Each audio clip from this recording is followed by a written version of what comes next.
When my husband Mason revealed the contents of Logan's prenuptial agreement upon receiving his inheritance, his words were icy and dismissive. "I don't need a life with you anymore. I'm inheriting $9 million. I don't need you when I have that money." His cold declaration signaled the demise of our marriage, reducing me to a mere obstacle in his pursuit of wealth, while he remained oblivious to the significant secret tied to that $9 million inheritance. The revelation from my daughter, Olivia, caught me entirely off guard. "Mom, is it true that Grandpa is in critical condition?" The information was supposed to be a secret between Mason and me. "Did you get that information from your dad?" The only one who could have told Olivia was Mason. "Yes, and on a call from Dad, he told me to renounce Grandpa's inheritance," Olivia added, unsettling me further. A single phone call was about to shake my once peaceful life. A few days after Olivia's revelation, Angel, Mason's father, passed away peacefully. Since getting married, I had lived with Mason's parents, providing unwavering support during their health struggles. It had been 3 years since Mason's mother passed away, and now, with Angel's passing, although the funeral went smoothly, I sensed the absence of tension was only temporary. Mason's behavior soon underwent a dramatic change. "What are you doing here? Why hasn't this been cleaned properly lately?" Mason frequently pointed out minor dust and small stains. "I'm sorry, I must have missed it." "I'll clean it right now," I replied, though cleaning was not the true issue at hand.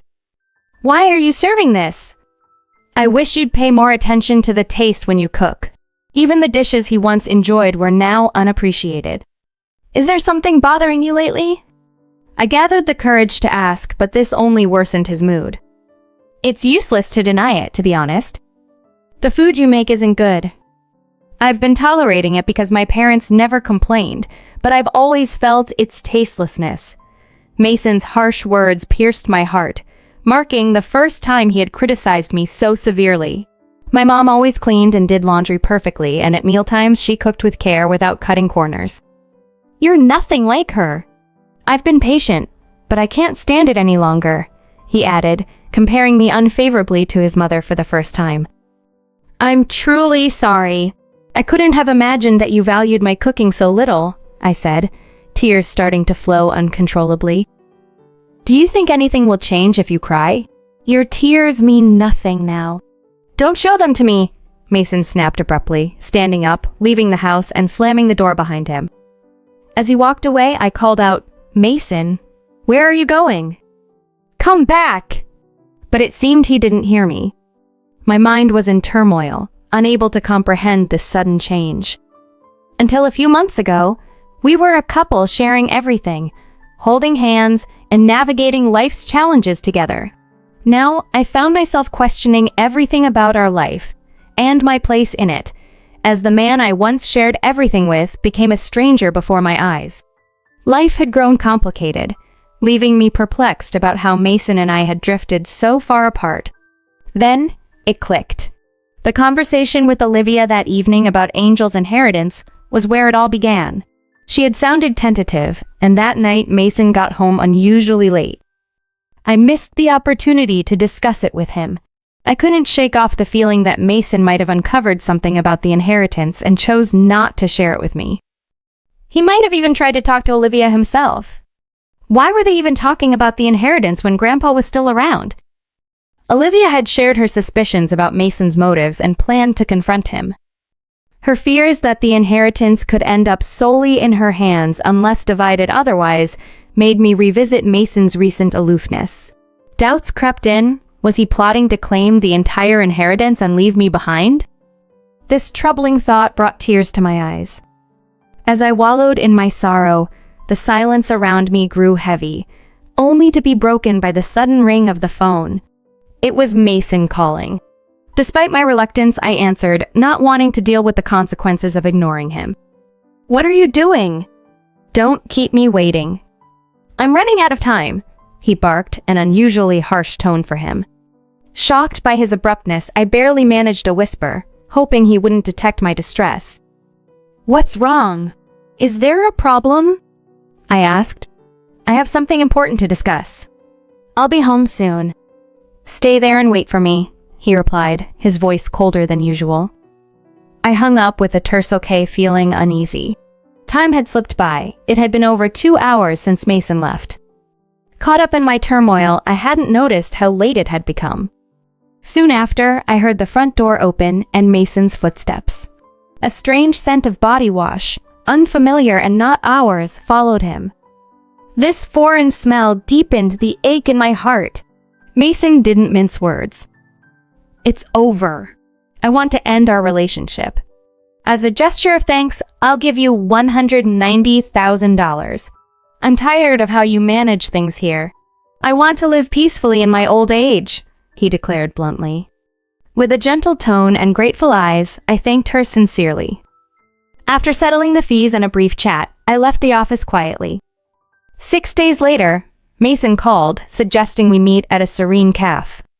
I arrived early, choosing a window seat to savor the peaceful view outside. As Mason walked in with his new girlfriend Rivka, he carried a smug look of self-satisfaction. Are you ready for the divorce? He asked abruptly. I was taken aback. It was clear he felt he held all the power. Is this your new partner? I hadn't expected him to bring her along for such a crucial conversation, and I was stunned by his boldness. I questioned internally whether this was the man I had once loved deeply, or if he had always been this way and I had just not seen it. You're Mason's wife, right? My name is Rivka.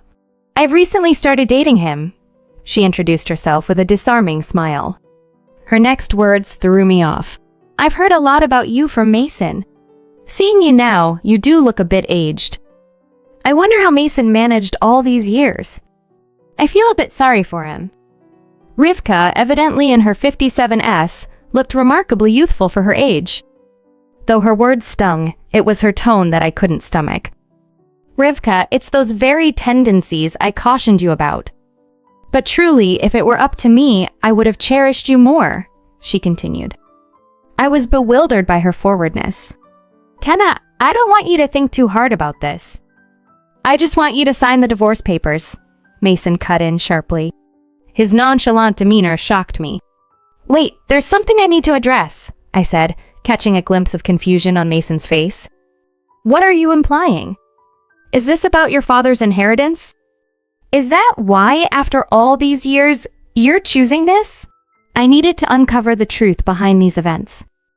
My father's inheritance is entirely his affair, Mason retorted. I've heard detailed stories about your father's vast wealth from Olivia. I know what it's worth. So what? That inheritance isn't yours to claim. But more than the inheritance, it's the end of caring for my parents that has led me to this decision. I no longer want just a caregiver role, he admitted, revealing how he viewed our relationship. I felt a deep sadness mixed with anger. My hands trembled as emotions surged through me. Taking a deep breath, I pulled out the divorce papers. Can we expedite this, Mason? I want to start anew. Besides, haven't you moved on already? Don't make me say it again. I'm not considering a restart with you. I want you to file these papers. As I sat there, my heart heavy with anger and sadness, my hand quivered slightly. The pen hovered over the paper, my name not yet written, the situation far from resolved. Handing over the divorce papers, I spoke up. You promised me the house and some money, right? Yes, I remember saying that. I'm a man of my word, so I plan to give you the house and the money, Mason replied, his response catching me off guard. You claim to be kind, but a truly kind person wouldn't just treat their wife as merely a caregiver and then discard her. Therefore, I'm demanding rightful compensation of $41,000 in addition to the rights to the house, I declared firmly. Compensation? When we talked about money, it was supposed to be $32,000.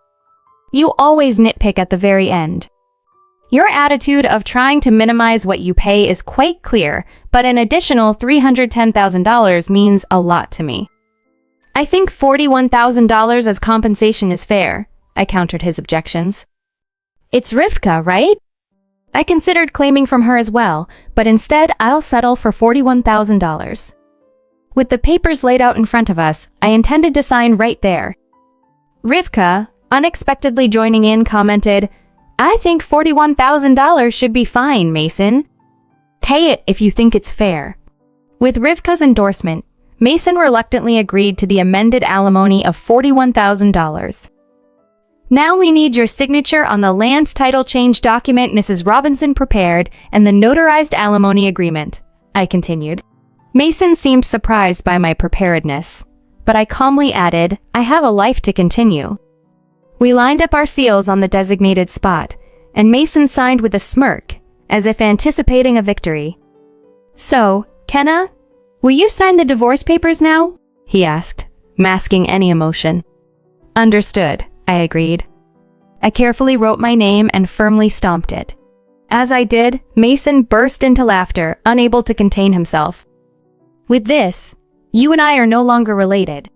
Also, I have something to tell you. Actually, I'm set to inherit $9 million, so I didn't really need someone like you anymore. Thanks for the divorce. What a foolish ex-wife you were, letting go so easily for just $41,000. As I walked away, the sound of Mason and Rivka's laughter echoed behind me. I hurriedly left for City Hall, my only goal to complete this procedure as quickly as possible and cut ties completely. They might have been laughing now, but I wondered how long their happiness would last. A month later, I quickly sold the house I received from Mason, prepared for a new life, and decided to move closer to my daughter, Olivia, who was planning to start her life near her husband's parents' home. Since Mason's mother lived nearby, it seemed the perfect place to turn a new page.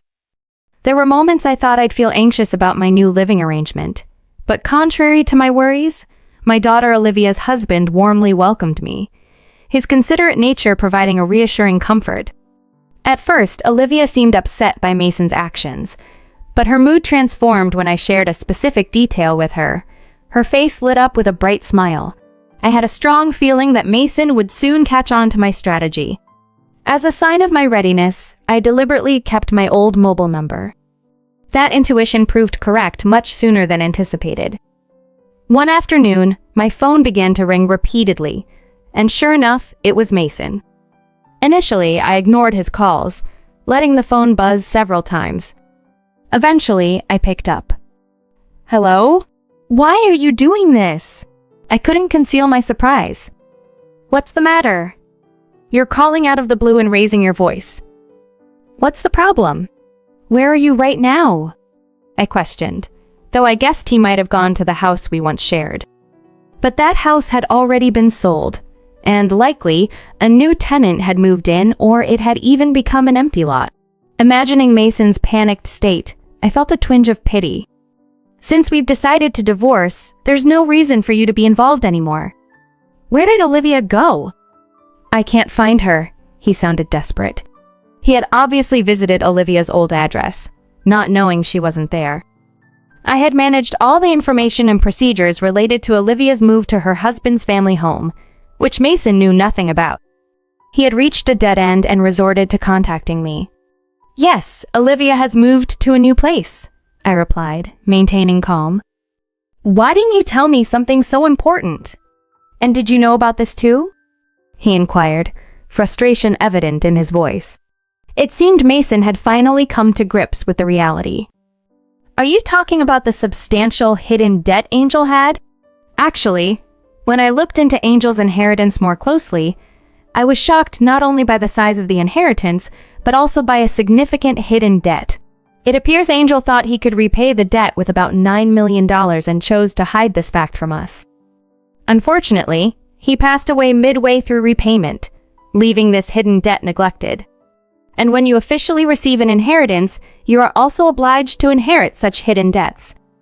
You were blinded by the allure of easy money and didn't perform thorough checks. That was a major oversight, I continued, my tone firm. Mason, now realizing the gravity of his situation, asked, Did you really know about my dad's debt? Information is not hard to come by. It becomes clear with just a little research. That's why I noticed it, I concluded, signaling that his negligence had led to his current predicament. I could almost see Mason's face turning red with anger on the other end of the phone. What about the promised money? What about the money you intended to return? He demanded. His real concern was the money, after all. If I had known about my dad's debt from the start, I wouldn't have gotten involved at all, he continued, sounding deflated. I understand how you feel, I said, trying to remain composed despite his frustration. But think about it. Aside from the money issue, you gotta marry a very attractive woman, right? Isn't that lucky? Of course, I wasn't sure if Rivka had chosen Mason for his assets or if it was genuine love. As I expected, Rivka left him as soon as she found out about the debt. Think about it, Kenna. How about starting over with me? Mason's voice suddenly turned emotional. I feel deceived by Rivka. I just realized now, you're the person I really need. His words made me pause. It seemed he had forgotten all he had done. Every day, I'm cornered. Collectors are rushing me and the debt keeps piling up. I'm at my limit. I really feel my life is in danger. Please, help me, he pleaded desperately. Even after hearing his plea, I took a moment to consider if our roles were reversed. Would Mason help me? I chose my words carefully and took a deep breath before responding. Right now, I'm living peacefully and I'm truly satisfied. In the days to come, I want to continue living in peace. You might have forgotten, but remember what was said. There was silence on the line. You mean back then? Mason finally stammered. Yes, exactly. Mason, I'm really grateful that we were able to get divorced.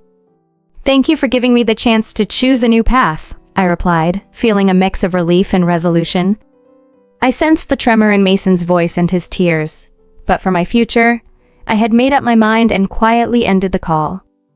This marked the complete end of our relationship. I don't know how Mason's life is now or how he's managing his debts, but I hope he's making an effort somewhere. Kenna, how about taking a walk outside? Look at the beautiful scenery, a warm voice suggested. Currently, I'm enjoying my days with a wonderful person I met through a hobby in Chicago. He's very caring and always with me. Spending time with him brings me unparalleled happiness.